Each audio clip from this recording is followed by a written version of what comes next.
میگم ما بابامون 20 سال پیش یه کفن از مشهد خریده. خب بعضی از بله به هر حال دوست دارم میخرن تبرکی نگه میدم. میگه تا صدای شلیک میاد سریع بابام میره کفنشو میپوشه میاد میشینه تو خونه. ما استرس میگیریم ما چی کار کنیم؟ آقا چه کاری آخه چرا این کارو میکنی؟ اصل موضوع خوب درسته. آره ولی آخه خب شما فکر کنید یه نفر هر شب بره اونو بپوشه بیاد بشینه جلو بچه‌هاش. چه عرض کنم والله. ببخشید. فکر کنم تفریح و جوک بود حالا دیگه. نه خیلی جدی نمیشن به خود ما استرس میگیریم موندیم چی کار کنیم حرفم گوش نمیکنه. به رحمت خدا نمیره. نه خدا نکنه 100 ساله بشه. نه منظور چیز دیگه است.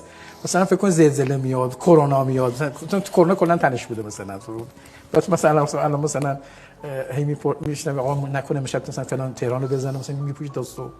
خب یه خورده خوب نیست دیگه. حالا شاید میخواد آمادگی خودش نشون بده ولی آخه دیگه بچه‌ها ناراحت میشن. خب بگذاریم بس جدیش کنیم قضیه رو.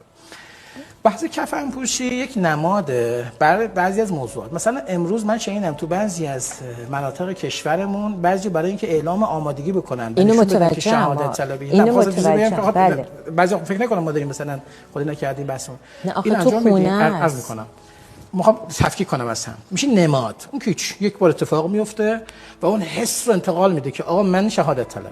این اوکیه. ولی وقتی که من میام این قضیه رو میخوام لوسش بکنم قشنگ نیست. اون که شما فهمیدید خود لوس شده قضیه. همینطوره. برای همین خندیدید.